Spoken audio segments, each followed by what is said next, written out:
So in question 4 of the free response, it says the function f is defined on the closed interval -2 to 8 and satisfies f of 2 equals 1. The graph of f prime, the derivative, consists of two line segments in a semicircle as shown.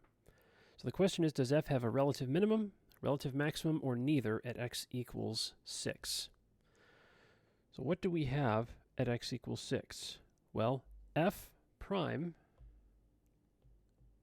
of 6 does equal 0. But the question is, does that make it a maximum or minimum or neither? In order to answer that, you have to look around it.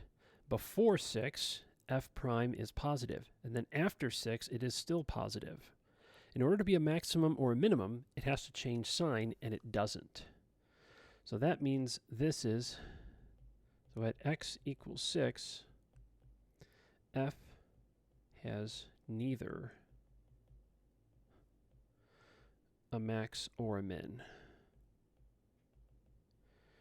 Because, now it says to give a reason, so what we have to do is we have to say that it doesn't change sign. So the way we do that is we say it was positive before 6. So the way we say that is f of x is, whoops, sorry. When I say it, I mean f prime of x is greater than 0 for, let's just choose 4 less than x less than 6. And it is also positive for 6 is less than x is less than 8. Now some people will not write this, and they'll just say f prime of x is greater than 0 for this interval and this interval and call it good.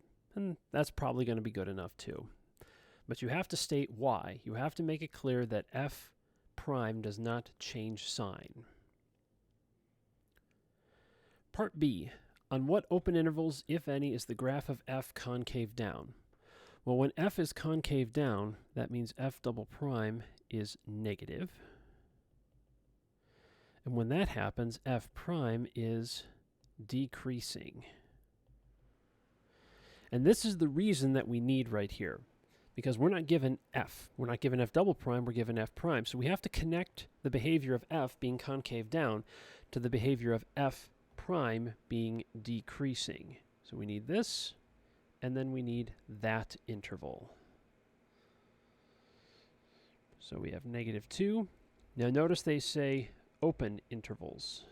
So they're not really concerned about the endpoint. So I can say -2 less than x less than 0 and 4 less than x less than 6. And one thing I can say is that if I wanted to write this, I can put these two things in a sentence by saying f prime is decreasing on, and then I can say these two right here and call that my answer because it gives me my reason. Letter C. On what? Find the value of this limit. Now the limit is approaching 2. Now the easiest way to find a limit is to plug in the value that we're approaching. Here we're approaching 2. So we have 6 times f of 2 minus 3 times 2 all over 2 squared minus 5 times 2 plus 6. Now f of 2 equals 1. They give us that. So we have 6 minus 6 on top, 4 minus 10 plus 6. So we have 0 over 0. So that this right here is an indeterminate form. So because of that, we can use L'Hopital's rule.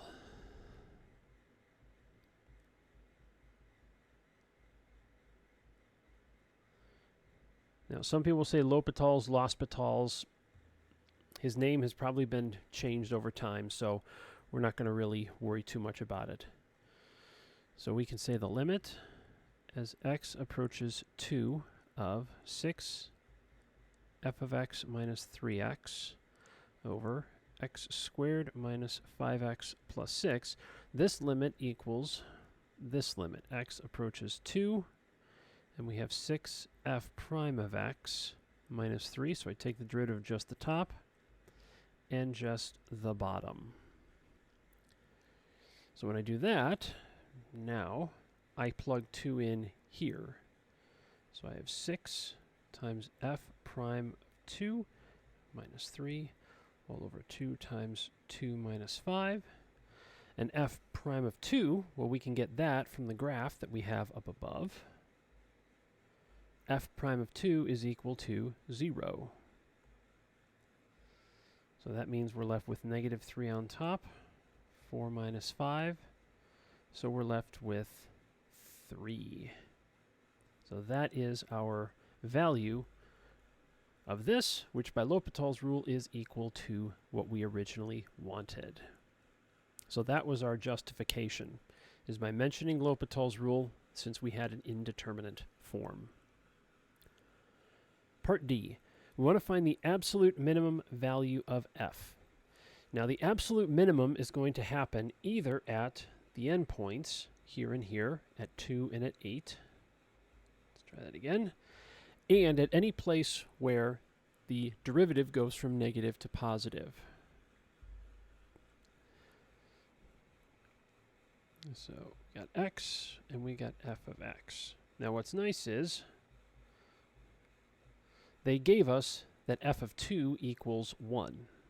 But we have to test the endpoints to see if they are higher or lower. So the first thing is I'm going to find f of negative 2.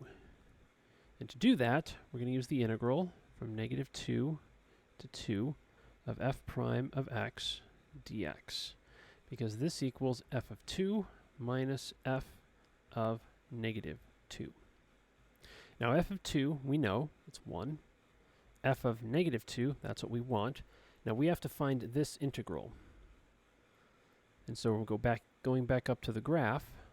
I've got this, and these two cancel out. So I don't have to worry about that. So all I need is this. And so that is equal to negative 2. So we have negative 3 equals negative f of negative 2. So that means at negative 2, f is equal to positive 3. So now we have 2 and 8, I think. Yep, 8. So we have f prime of x dx. So that equals f of 8 minus f of 2. Now f of 2 is still equal to 1. Now going back up, I need the integral of all of this right there. Now the first part right here, well, that triangle is equal to 2. So I can put that down. Now the second part is this. Now what we have is we have a rectangle, and that rectangle has an area of 8, but taken out of that is all of this semicircle. Now they tell us the semicircle with a radius of 2, so this has an area of 2 pi.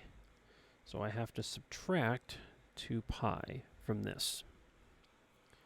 So when I do that, I have the 1 that I'm going to add over, and that gives me 11 minus 2 pi.